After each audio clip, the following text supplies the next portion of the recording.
ایک دو دن قبل افواج پاکستان کے ایک ترجمان کی پریس کانفرنس جو غالباً 3 گھنٹوں پر محیط تھی اور کچھ پتہ نہیں چلا کہ 3 گھنٹے میں اس نے کہا کیا ہے، اتنی فصاحت و بلاغت کے ساتھ بات کر رہا تھا۔ ہم آئین کی زبان میں بات کر رہے ہیں، تم آئین کو قبول کر لو، آئین کے مطابق زندگی گزارو، آئین کے مطابق جنرل رہو، آئین کے مطابق فوجی رہو، میں سب سے زیادہ آپ کا احترام کرنے والا ہوں۔ اگر میں فوجی نہیں بن سکتا، اگر میں فوج کی وردی نہیں پہن سکتا اور میرے لیے جائز نہیں ہے، میرا آئین و قانون مجھے اس کی اجازت نہیں دیتا، آپ کون ہوتے ہیں کہ میرا لباس پہن کر سیاسی میدان میں آ کر سیاسی کردار ادا کرو؟ نعرہ تکبیر۔ پھر کہتا ہے کہ الیکشن کے حوالے سے فوج کا کوئی رول نہیں۔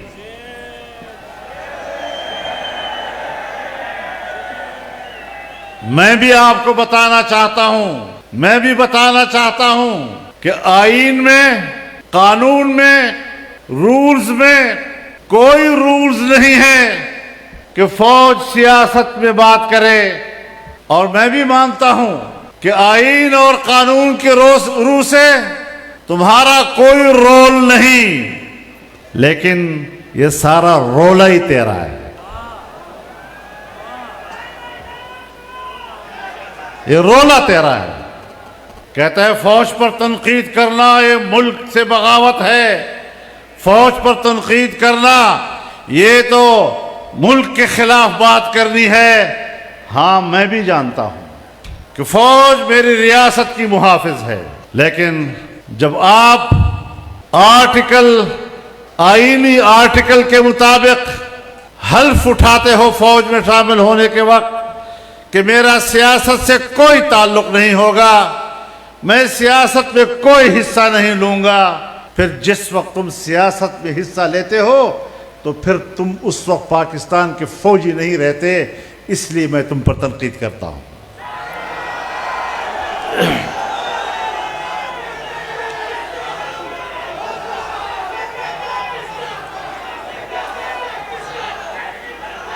میں ملک میں کوئی اندھی سیاست نہیں کر رہا، میں ملک کے آرمی چیف کو بھی جانتا ہوں، ISI کے چیف کو بھی جانتا ہوں، میں مقتدرہ کو بھی جانتا ہوں، میں 40 سال سے زیادہ عرصہ پاکستانی سیاست سے وابستہ رہ کر کس چیز سے اب ناواقف ہوں کہ تم مجھے صفائی دو گے کہ میں نے سیاست میں حصہ لینا ہے یا نہیں۔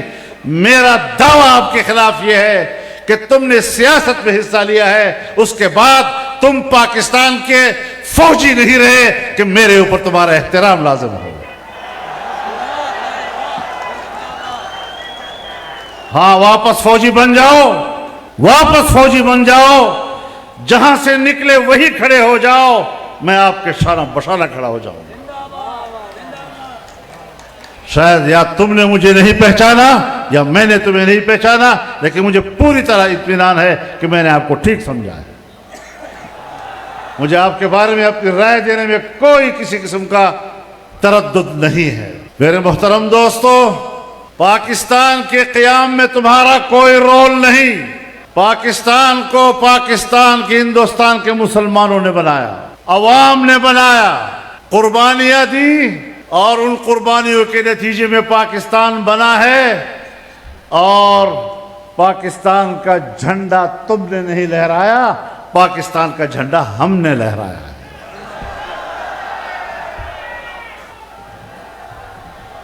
پاکستان جب بنا ہے تو تمہارا کردار پاکستان کو توڑنے میں ہے، پاکستان کو بنانے میں نہیں ہے۔ سن 1971 میں 90,000 سے زیادہ فوجی ایک ہندو کے سامنے سرنگوں ہوئے، تمہارے کردار نے ہماری ناک کاٹی تھی۔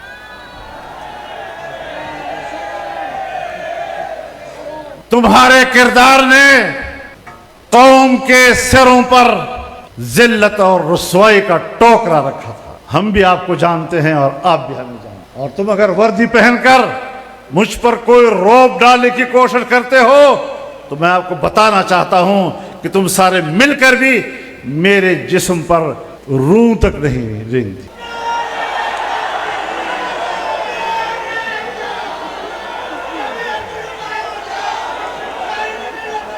معاملات کو ٹھیک کرو۔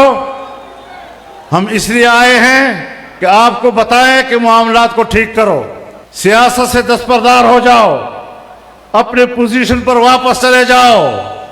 اور میں یہ بھی آج آپ کی تائید سے کہنا چاہتا ہوں، آپ کی تائید سے کہنا چاہتا ہوں کہ آپ کو قبائلی علاقوں سے نکلنا ہوگا۔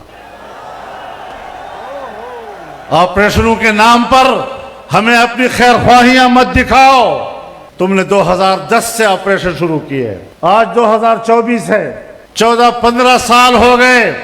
ہمیں امن دینے کے نام پر قبائل کو تباہ و برباد کر دیا، قبائلوں کی عزتوں کو تباہ و برباد کر دیا، قبائل کے شملے تم نے گرا دیے، قبائل کی پگڑیاں تم نے اچھال دی۔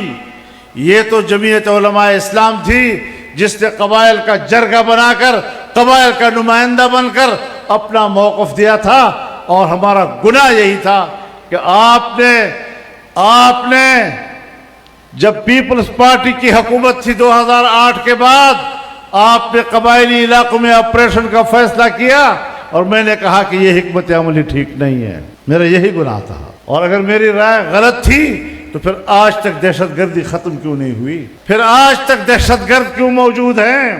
تم نے افغانستان کی سرحد پہ باڑ لگایا، خود باجوہ صاحب نے مجھے کہا کہ اب ہم نے باڑ لگا دیا ہے، کوئی شخص نہ ادھر جا سکے گا نہ ادھر آ سکے گا۔ تو 40,000 لوگ ادھر گئے، 20 سال وہاں لڑے، اور پھر تمہارے باڑ کو اڑا کے واپس آ گئے۔ آج پھر میری زندگی کیوں خطرے میں ہے اگر آپ میرے واقعی محافظ ہیں تو؟ اگر آپ میرے محافظ ہیں تو آج پھر کیوں میں اس مشکل سے گزر رہا ہوں؟ آج میرے راستے پھر غیر محفوظ کیوں ہیں؟ آج میرے گلیاں کیوں غیر محفوظ ہیں؟ آج میرے ملک کے شہری کیوں غیر محفوظ ہیں؟ تو اس کا معنی یہ ہے کہ ہم نے آپ کے آپریشن کے حوالے سے جو اس وقت تحفظات دیے تھے وہ ٹھیک تھے، اور آپ نے جو ہمیں امن و امان کا اطمینان دلایا تھا، تم اپنے دعووں میں غلط ثابت ہوئے ہو۔ میرے محترم دوستو، جب میاں نواز شریف صاحب کی حکومت تھی تو آپ نے فاٹا انضمام کا فیصلہ کیا۔ میں نے ہر فورم پر دلائل دیے، میں نے پارلیمنٹ میں دلائل دیے، میں نے تمہارے ساتھ مخصوص میٹنگوں میں دلائل دیے کہ تم انضمام کا فیصلہ کرنا غلط کر رہے ہو، یہ اس وقت صحیح نہیں ہے، آپ کو مشکلات پیش ہوں گی، افغانستان کے ساتھ معاملات بنیں گے۔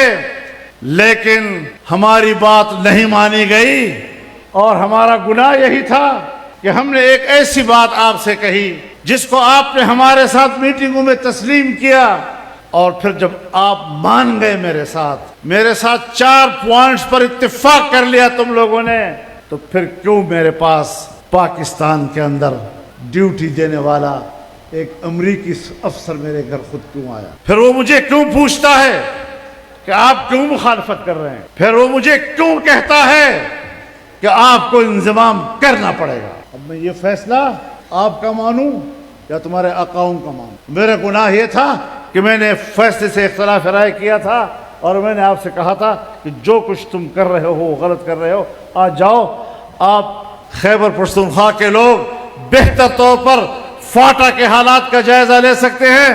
آپ بتائیں کہ فاٹا کی صورتحال اب کیا ہے؟ نہ وہ فاٹا ہے تو مجھے بات کرنے دو یار، مجھے بات کرنے دو۔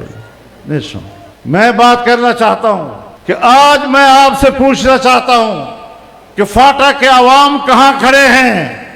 نہ ادھر کے رہے نہ ادھر کے رہے۔ تم نے کہا تھا کہ ہم 10 سال میں 1000 ارب روپیہ ان کو دیں گے، اور ہر سال 100 ارب ان کو دیں گے، ان کو ترقی دینے کے لیے، ان کو سیٹل کے لوگوں کے برابر لانے کے لیے۔ آج 8 سال گزر گئے ہیں اس کے، اور آج تک تم 100